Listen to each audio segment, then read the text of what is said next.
All right, man. Let's talk some football. Let's talk some football. Uh, I'm well, disappointed out with Matt Ryan. almost an hour in, and let's talk Falcons first. We are all here to do what Falcons do. Look at that. Uh, Rise big up. sh- big showdown this weekend. Who's number one in the division? I know. Who would have thought that in week 5 going to Tampa, that would actually be a legitimate question and that we would be playing for that already? Um, Who would have thought we should be 3-1 and could be 4-0. should be 4-0. Could be 4-0, should be 3-1, but are still a shocking 2-2. Yeah, And it's not that shocking when you break it down, kind of how we won, who we played and won those games against. But like, also coming into the season, 1-3 would have been to me what I thought tops. Like I was like, okay, we could probably beat Seattle. That was kind yeah, of the one I thought. The Cleveland game, even without Watson, I think we all were like, coming into the season, that's probably a loss. yeah. There you go, Matt. Think about it. Matt's not even playing great, and they can still win this game. That's what makes Yeah, it. because the Broncos aren't good. They're not a good football team. It's not a good offensive coach. I think Russell Wilson is Aaron bad. Rodgers and fucking Devontae LaFleur? Adams hiding up. They were hiding a lot of that guy. I mean, because clearly LaFleur was not the play caller, right? No, LaFleur was the play caller. Oh, well, then even more reason why Hackett probably shouldn't be a head coach. And I know Aaron Why Rodgers. Hackett can't hack it? Well, why Hackett's a hack? He's fucking Carlos Mencia. Yeah. But yeah, Falcons are first. We won a game where we did not really pass the ball at all The most against. Falcon thing ever. We did something the Falcons don't do, and that's run the ball effectively and down people's throat. We beat Cleveland at their own game, Yeah, and they had better running backs than us. Our best running back basically didn't play in the second half. And he's not, for what it's worth, I mean, fuck it. I don't care what anyone says. Cordell Patterson still ain't a running back in my eyes. Like, he still is not just a running back. So, like, he's still not just a running back and he's top 5 in the league in rushing right now. after not playing a whole half. I told you this year is going to be the return of the run. It has been. And that's not even, it's not a hot take. It's not a cold take. It's a right take. That's what we call that. And honestly, here's where the analysis came from. I just kept hearing linebackers are smaller because they want to move in space. Teams are running more nickel and dime defenses, and I go, at some point, someone's gonna say, you know what? These boys are light in the britches. Let's just run the ball down their fucking throat. Yeah, and I think that that was a big part of I think I put it in the group. The Falcons posted it. Coach Arthur Smith was mic'd up. He said we are going to run the fucking ball, is what he said, and he kept emphasizing that. He's like, hey man. He went over to Lindstrom and he was like, hey man, we're about to run the fucking ball. He's like, you ready? like, bro, I love that shit. I want to put that shit almost on a t-shirt because the Falcons are top 5 in rushing. The defense hasn't been great, or good for that matter. But have they showed up at the right time of games. It seems like they've been showing up when they need to. And that's something that we haven't had. We haven't had the defense show up at the right time.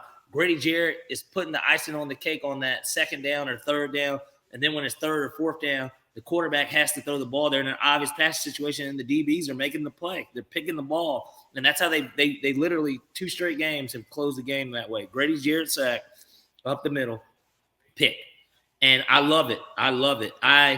As much as we wanted us to lose, man, I'm really it's refreshing and it's exciting to watch this team already develop so quickly before our eyes, because next year they're gonna have the money, and like we know we need a quarterback at the end of the day, and unless they're gonna hurry up and throw Ritter in, like, which if we're winning, they're not gonna do that. So like, I can't go to the bins to watch a home game and be like, man, I really care about that draft pick.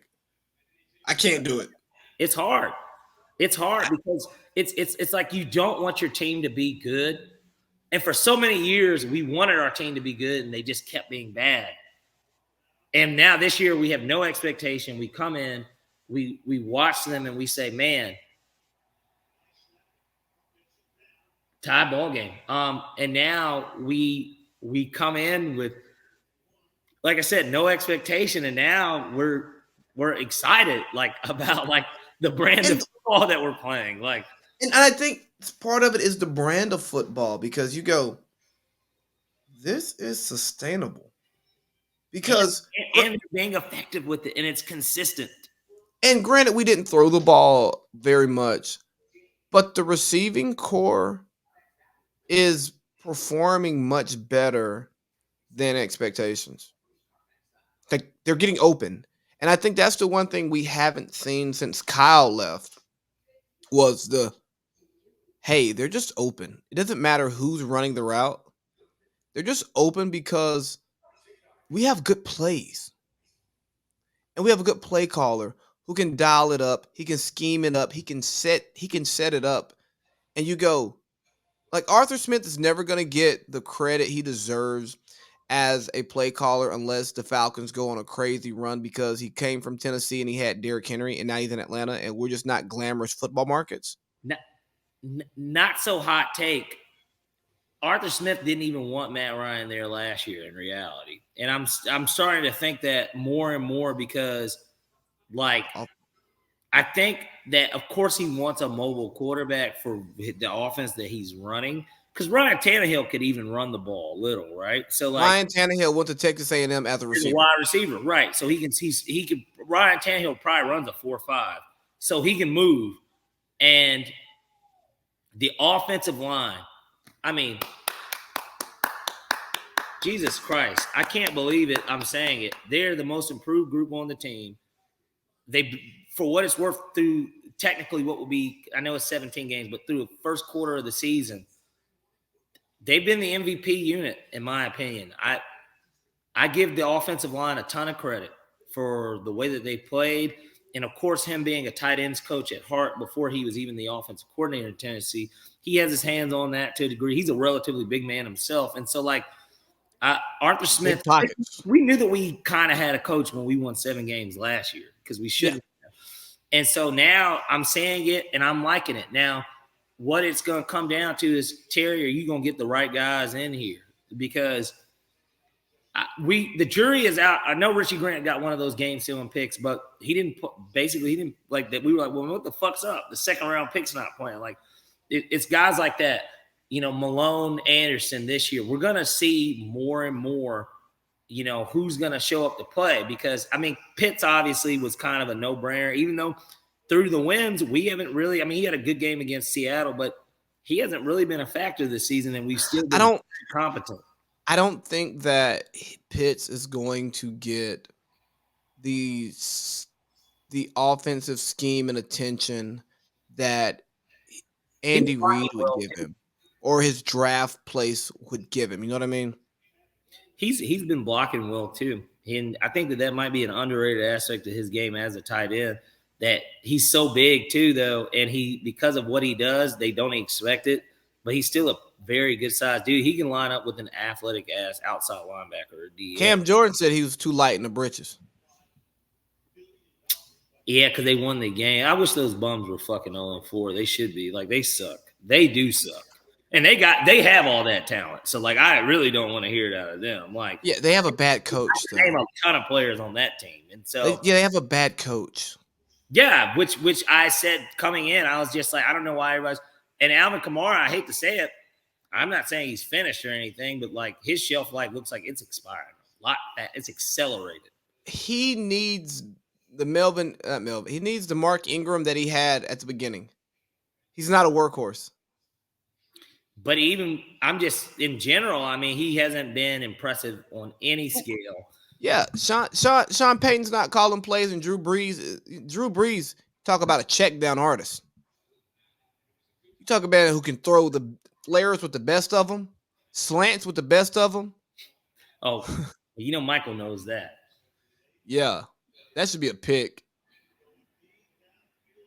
But it got called. Wow. Give it to me. Fuck it. Now, can Russ run one in for us? Yeah, as I say, he threw that shit to 2 people. Yeah, he did. And the referee got in the way. This was an example of a fuck it, Sutton down there somewhere. But we'll take it. What was that, about a 50-yard pass? Oh, boy, it wasn't even to Sutton. It was to number 12. And Sutton took it. Washington. It would have been picked off if the referee hadn't gotten away.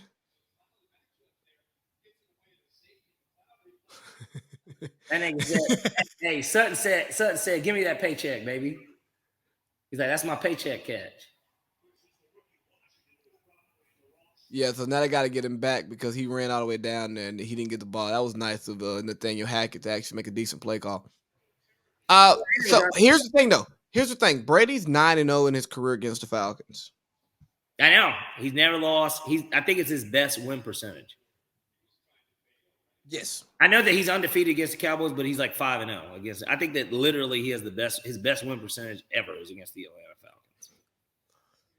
So, do you think he gets his first loss to the Falcons? If I'm going to be realistic, no. I don't expect us to win the game, but we will cover. What's the line? 10. It's up to 10 now. It was 9.5. It's up to 10. I'm going to buy a half a point and throw it in my picks later. But nonetheless, I do think that we're going to cover. I think that we're going to going? Yeah. I am going. I thought you were. Yeah, I'm going to that game. I've never been to Tampa, so I'm excited about that alone. But I will be in attendance. When are you flying? Probably Saturday evening. I was gonna leave Friday, but then I was like, I just leave Saturday. I might even leave Sunday morning, honestly. No. Go Saturday. Hit Ybor City. I need to, and I want to do Burns Steakhouse. I know that's like the world famous with all the wine and stuff. Yeah. Enjoy all that. Hit Ybor City. I'm gonna probably stay at the Hard Rock, the Seminole, the hotel. Yeah. With the casino. Probably. Yeah, hit Ybor City, man. Legit, huh? Yeah. It's. Is it just like a bar scene, yeah, bars and clubs? Give me a of somewhere we've been, or if we haven't been, you've been that you would compare. It's not like PB or anything, is it? No, it's more gas lamp ish, but it's more. I won't say it's better because I live in San Diego, but it's more going on. Okay. It's yeah. You got more. Russ. You got a bit more hip hop. Like I went to a club in Ybor City. It was like bottom floor was rap. Second floor was Latin music. Third floor was like top 40s, mainly rap, but you got a little top 40. Yeah. But rap music, pop music. All right, man. So wow, I did that wrong. Let me change this. Can Russ get in the fucking end zone for me? Probably not. So you're a little ahead of me. So you probably already are seeing it. I wasn't even looking down at the TV or at the laptop. Hold on. He is running. Come on. He's throwing. Damn, bro. He didn't throw that shit to nobody. No, that's kind of what Russ does now. Because if he's not gonna get me a touchdown, then I pray to God, I just hope that Matt Ryan wins the game. Like I really do. If can I give you my new shit in fantasy, bro? Then I need Matt Ryan to win this game. That's fair. Yeah. I mean, I still root for Matt Ryan.